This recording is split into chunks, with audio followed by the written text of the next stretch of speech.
Hi guys, I hope you are doing well. Today we'll talk about how to fix or how to solve the problem of download on the application of a Royal Match.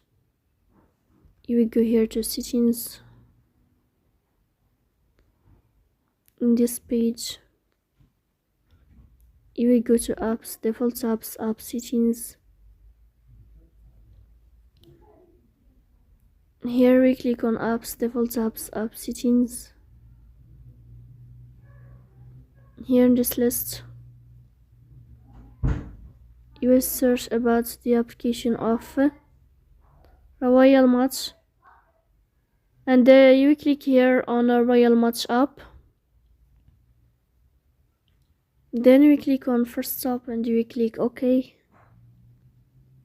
Here you will enter to the window of storage.